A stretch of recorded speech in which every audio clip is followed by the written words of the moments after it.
Om Swastiastu. Perkenalkan, nama saya Niputumas Julia Chandrawati, saya dari kelas MIPA 2 dengan nomor absen 32. Video ini adalah tugas dari mata pelajaran agama Hindu dengan materi Sadarsana. Video ini saya bagi menjadi 3, yang pertama pengertian Darsana, yang kedua sistem filsafat Hindu, dan yang ketiga adalah bagian-bagian dari Sadarsana. Kata Darsana berasal dari urat kata dars yang artinya melihat, selanjutnya menjadi kata darsana yang artinya penglihatan atau pandangan. Maka kata darsana adalah pandangan tentang suatu kebenaran atau filsafat. Jadi, sadarsana adalah 6 cara pandang agama Hindu mengenai kebenaran. Filsafat biasa disebut dengan darsana. Sistem filsafat Hindu ini ada 2 kelompok. Yang pertama adalah kelompok Astika, di mana kelompok tersebut percaya bahwa Weda adalah ajaran yang tertinggi. Kelompok kedua adalah Nastika, di mana kelompok ini tidak mempercayai hal tersebut. Astika dibagi menjadi langsung dan tidak langsung. Astika langsung dibagi menjadi 2, yaitu Mimamsa dan Vedanta. Vedanta dibagi menjadi 3, yaitu Advaita, Vasit-Vadvaita, Dvaita. Astika tidak langsung dibagi menjadi 4, yaitu Samkhya, Yoga, Jnana, dan Vaisesika. Filsafat Hindu Nastika dibagi menjadi 3, yaitu Charvaka, Jaina, dan Buddha. Bagian yaitu pertama Jnana Darsana, kedua Vaisesika Darsana, ketiga Samkhya Darsana, keempat Yoga Darsana, kelima Mimamsa Darsana, dan yang keenam adalah Vedanta Darsana. Diri dari ajaran ini adalah Resi Gautaman atau yang biasanya disebut dengan Aksapada dan Dirgatapas, di mana beliau inilah yang menulis Jnana Sastra atau Jnana Darsana. Sifat dari ajaran Jnana Darsana ini ada 4. Yang pertama, pramata, subjek atau si pengamat. Yang kedua, prameya, objek yang diamati. Yang ketiga, pramiti, keadaan hasil dari pengamatan. Yang keempat, pramana atau cara untuk pengamatan. Vaisesika Darsana adalah filsafat tambahan dari filsafat Jnana, yang dimana di sini berisi analisa pengalaman sebagai objektif utamanya. Vaisesika itu berasal dari kata visesa yang artinya kekhususan.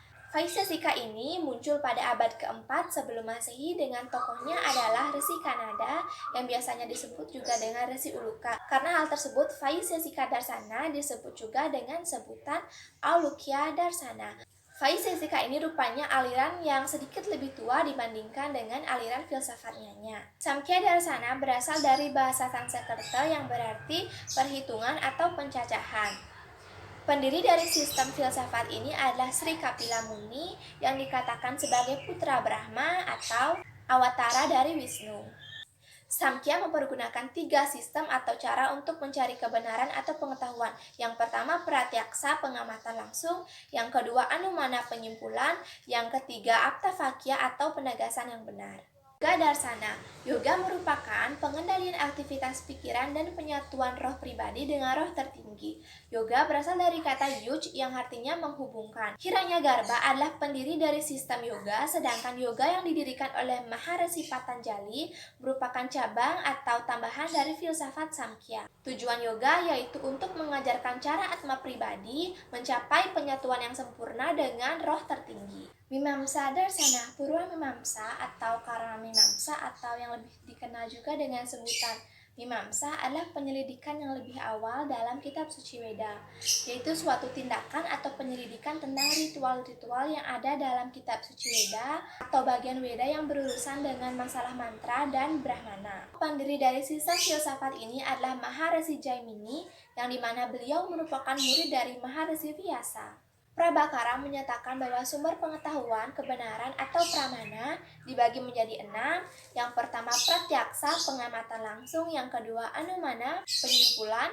Yang ketiga, upamana, mengadakan perbandingan. Yang keempat, sabda, kesaksian orang bijak atau kitab suci. Yang kelima, artapati, penyimpulan dari keadaan. Yang keenam, anupalabdi, kesaksian ketidakadaan. Vedanta merupakan bunga di antara semua spekulasi, analisa, dan juga pengalaman yang terbentuk dari segala literatur yang dikumpulkan dan dipilih secara berabad-abad.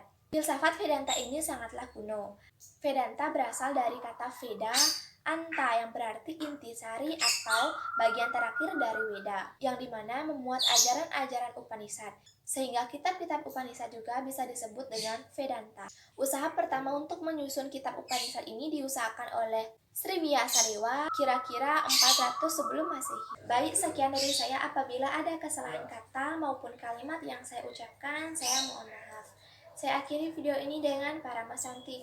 Om Santi Santi Santi.